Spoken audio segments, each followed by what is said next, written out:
Hey everybody, Tricia Brouk here, founder of the Big Talk Academy, award-winning director and author. I am so excited for this next series of the Big Talk on my YouTube channel. We have 17 speakers who spoke at the Big Talk Academy's virtual showcase, and each one of them is unique. Each one of them is incredible. They all bring a very special idea to the table, and they all deliver in a very powerful and unique way. I am super excited for you to be introduced to each speaker from the Big Talk Academy's January 7th virtual showcase. Enjoy.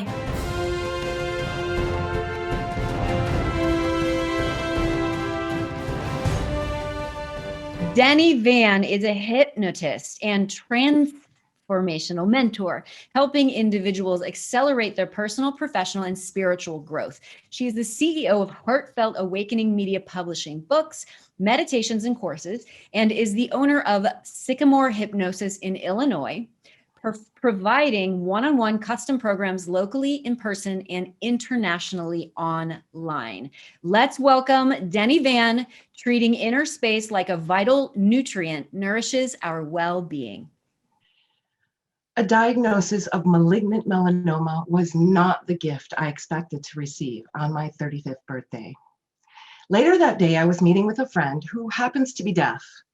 When I see her, she asks, "Hey, what's up?" So I say to her, "I'm fine." And she looks at me and signs, "You're saying something, but your body is saying something totally different. What's wrong?" You see, I'm a sign language interpreter, and nonverbal communication is my specialty. And she is a master at nonverbal communication. What I was trying to hide, she saw clearly. The next week, I met with the surgeon to determine my treatment plan. He explained that I was going to be injected with radioactive dye, have one or several lymph nodes removed to determine if I was going to get chemo with my radiation. As the doctor is elaborating about the treatment plan, I was unable to hear him because in that moment, I heard something from deep inside. I'm not talking about the inner dialogue we have in our head. I heard something deep inside, and it said, "None of that is for you." And just as suddenly, I felt an opening that was so peaceful. I didn't know what was for me, but one thing I did know, I had to find and connect to that voice so I can find the answer to my question of, what is for me? I said no to everything except removing the tumor. The surgeon rebuked and said that if I didn't follow the treatment plan, I could be dead in 2 years. At the time, my kids were 6 and 12 years old, and I could feel fear flood the space where I heard the voice come from. Fear is a scientifically proven physiological response we all share. When we give our power to fear, we become deaf to this inner voice. I found another surgeon who was willing to just remove the tumor. Later, I met with the oncologist and she said, "Honey, you've got to have a plan." She told me her plan for me over the next 5 years for testing to make sure the cancer didn't spread. And she explained that the body has an amazing ability to heal, and then suggested I needed to do something about my well-being. She must have sensed the same thing I was trying to hide from my friend. I devoured every bit of information I could about the body and its ability to heal itself. I acquired a lot of knowledge, certifications, and completed a doctorate in theology and metaphysics. And I learned about the inner physician through Dr. John Upledger, who said, "My belief is that somewhere inside of you is the answer to every question that can be asked about you. My concern is that we make a connection with that part of you that knows the answers, and that those answers can be shared with us and used for the good of the total you." The more I learned how intelligent the body is, I needed to hear that voice again.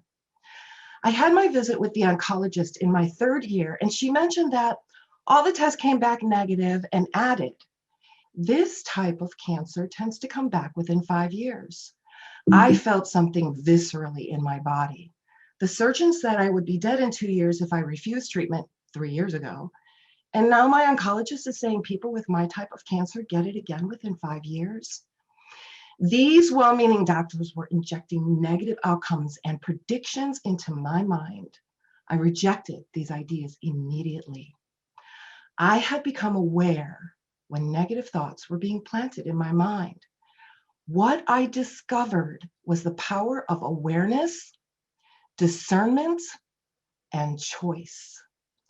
I chose to take full responsibility for where I was, physically, emotionally, and mentally.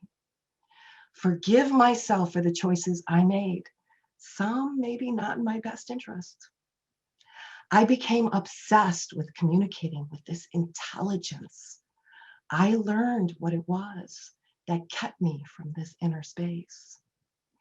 I had not dealt with the trauma I experienced between the ages of 4 to 16 from physical, emotional, and mental abuse. At the time of my diagnosis, I looked super successful on the outside, but on the inside, I was literally dying. I had to be okay with dying in order to live. I became more aware of how my body was reacted and listened. I mean, really listened. I had to say no to a lot of things in order to say yes to my well-being. I learned right away to practice discernment with whom I shared what was happening with me. You wouldn't believe the unsolicited advice I would get. One was, oh, you have to try this mushroom. My cousin's best friend's sister had cancer and it cured her.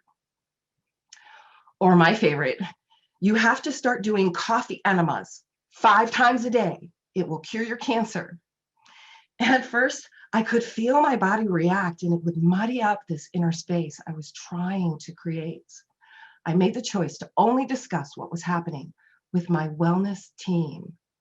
During my journey, I had violent memories come back from ages 4 to 7.